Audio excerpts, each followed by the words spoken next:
They say curiosity killed the cat. But no one ever talks about what happens when the cat survives. It started with a knock. A soft, measured tap at my door just after midnight. I hadn't been expecting anyone, especially not in a storm like that. Rain lashed at the windows, and thunder rattled the glass like a warning. I hesitated, staring at the door. Then the knock came again, 3 taps this time. Deliberate. Almost polite. When I opened the door, I saw nothing but darkness and wet air. Then I looked down. There, sitting on the doormat, was a cat. Jet black, eyes like golden coins reflecting the lightning above. It was soaked, shivering, but its gaze was unwavering, locked onto me like it knew me. I don't know why I brought it inside. Maybe it was instinct. Maybe it was the storm. Or maybe it was already too late. I wrapped it in an old towel and placed it near the fireplace. It didn't purr. Didn't blink. It just watched me. Its collar had a tiny charm, an old rusted compass. I held it up to examine it and realized something odd. The compass didn't point north. Instead, it spun wildly, then stopped. Not north. Not in any known direction. That night, I had a dream. I was standing in a desert made of mirrors. In each mirror, I saw a different version of myself. Young, old, scared, angry. Behind each of them stood the cat. Watching. When I woke up, the compass was resting on my pillow. I hadn't put it there. The next day, strange things began happening. Every photo on my phone was gone, replaced by images of places I'd never visited. The Eiffel Tower, the Sahara, deep-sea trenches, snowy mountaintops. In each image, the cat appeared in the corner.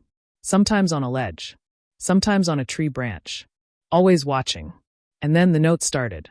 Small, folded slips of paper began appearing around my apartment.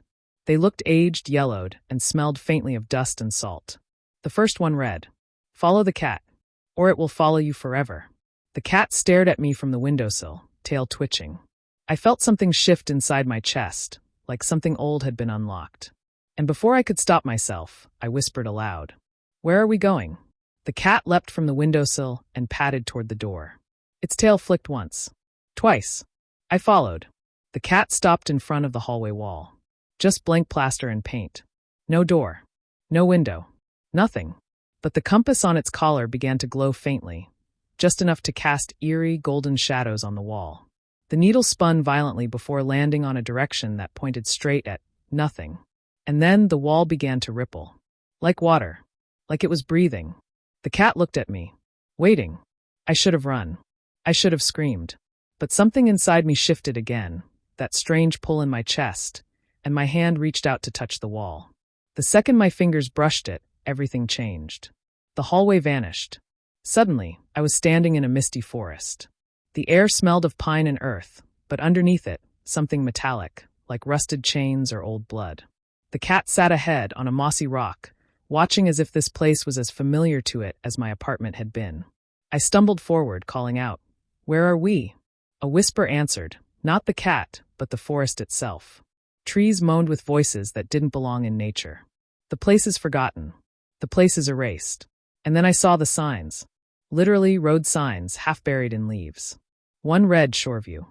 Another, Raven's Hollow. Names I vaguely recognized. Abandoned towns. Ghost cities. Places that had disappeared from maps. Just like the cat. Just like the images on my phone.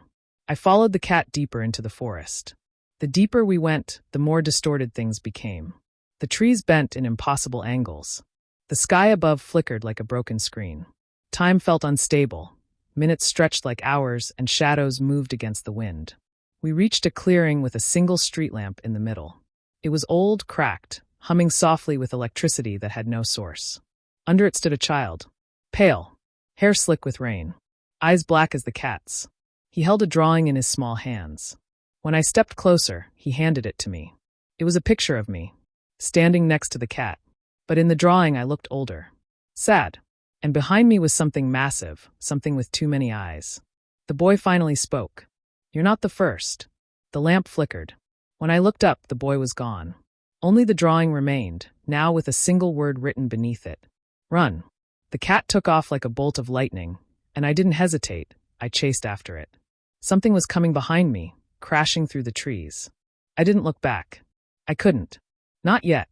The cat darted between twisted roots and crooked trees, barely visible beneath the eerie glow of its collar.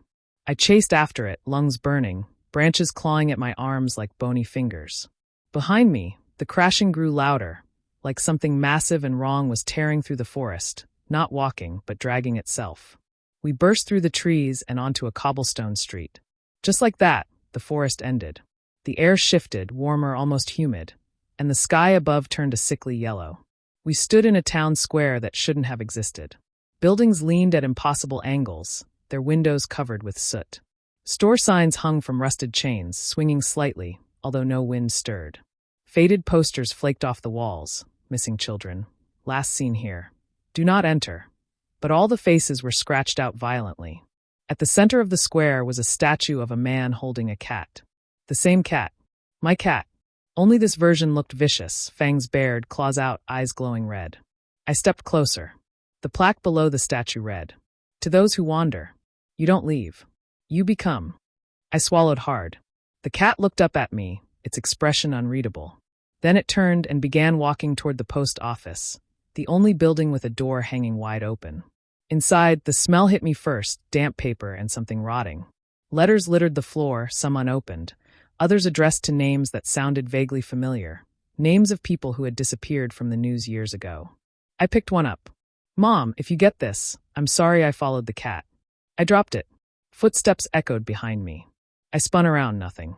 But the door was now shut. A loud click echoed through the building. The cat hissed, not at me, but at the wall. It walked over and pawed at a mail slot embedded low into the bricks. Reluctantly, I crouched and opened it. Inside wasn't mail. It was a key. Rusted. Cold. I took it. Suddenly, the floor trembled. The walls groaned. The letters began to rise into the air, swirling in a silent cyclone. And then, every piece of paper whispered in unison. "Do not unlock the library. Do not feed it memories." The cat was already halfway out the back door. I followed, heart hammering, key gripped tight in my fist. We stood behind the post office now. A narrow alley stretched forward, and at the end of it was a gate made entirely of vines, thick, thorny, and twitching like they were breathing. Beyond the gate, a towering building loomed. A library. Its windows glowed faintly. From inside, I could hear voices, some pleading, others laughing. A child cried softly, muffled. Pages flipped on their own. And beneath it all, something whispered my name. The cat leapt onto the gate. I stared at the key. The choice was mine. But it never really felt like a choice at all. The key trembled in my hand like it knew what it was about to unlock. The cat sat atop the gate of vines, watching me. Waiting. When I slid the key into the gate's center knot, the vines shivered violently, retracting like a living thing afraid of the light. With a guttural groan, they slithered into the earth, revealing a crooked path leading straight to the library's looming doors. It wasn't made of wood or stone. The library seemed to be crafted entirely out of old books, tattered covers, yellowing pages, spines marked with forgotten titles. And those pages they moved, flipping slowly on their own as though breathing, whispering. As I stepped closer, the voices grew louder. Not words exactly, but fragments of memory, like dream echoes caught in paper. A woman crying in a hospital. A child laughing on a swing. A man screaming through a closed door. I knew those sounds. They were mine. The library knew me. The doors opened by themselves with a long, mournful creak. Inside, towering shelves twisted up beyond sight, impossibly high. There was no ceiling, just a swirling black void with drifting specks of light, like stars. Ladders stretched up into nothingness, suspended mid-air, defying gravity. And scattered along the floor were dozens of open books. But they weren't ordinary books. They were alive. As I approached one, its cover snapped shut, and another across the room flapped open, its pages fluttering like wings. I heard a voice I hadn't heard in years, my grandmother's voice, reading my favorite childhood story about the curious cat and the balloon that never came down. Except she was crying as she read. I turned, heart pounding. The cat had slipped inside and sat by a pedestal at the center of the room. Upon it lay a massive tome, bound in something that looked far too much like human skin. My name was etched across the cover. I didn't want to open it. I really didn't. But my hands moved on their own. The moment I flipped the first page, a blast of cold air rushed through the library. Shelves trembled. Books shrieked, actually shrieked, as if in agony. My memories bled from the pages, one after another. My first day at school. My father's funeral. The first time I saw the cat. Each page peeled away a piece of who I was. I tried to pull back, but the book held on. That's when I realized the truth. This wasn't just a place that stored memories, it fed on them. Every page it turned made me forget something else. My favorite color. My childhood home. My own name. The cat leapt onto the pedestal and slammed the book shut with its paw. I gasped, staggering back. How do I leave? I asked it, voice hoarse, unsure if I even remembered how I got there anymore. It tilted its head, then looked upward. I followed its gaze. Up, up, up the winding spiral of ladders into the void above. And there, floating in the darkness, was a door. An old wooden door, spinning slowly in space, glowing with soft golden light. The cat meowed once and began to climb. I had no idea what lay beyond. But behind me, the books were waking up, hundreds of them, crawling across the floor on paper legs, spines cracked open, teeth between their pages. I climbed after the cat, higher and higher, toward the last part of the story. Shall we complete this tale with part 5? The final door awaits. I climbed until my hands burned and my legs trembled. The ladders swayed in the void, but the cat never faltered. It bounded from rung to rung, as if the laws of gravity were a forgotten suggestion. The floating door hung above us like a beacon, aged oak, wrapped in ivy, its handle glowing faintly gold. Every rung brought me closer, and every second, the library below grew louder. The books were screeching. Their spines snapped open and shut with bone-cracking force. Words spilled from them in inky rivers, names, places, whole memories, gushing into the black void like a sacrificial offering. I didn't dare look back. By the time I reached the final rung, I could barely breathe. The cat waited at the threshold, tail curled around its feet, eyes glowing like twin lanterns. It nudged the door open with its head. Light spilled out, warm, golden, inviting. But it wasn't a hallway. It wasn't a room. It was everywhere. Rolling green hills. Mountains pierced with strange moons. Cities upside down, where children flew instead of walked. Oceans that laughed and skies that wept. It was the world, not my world, but every world. And at the center of it all stood a table. Upon it, a single unopened book. Blank. Untitled. Waiting. The cat jumped onto the table, sat beside the book, and stared at me. I understood. This wasn't just a story I'd wandered into.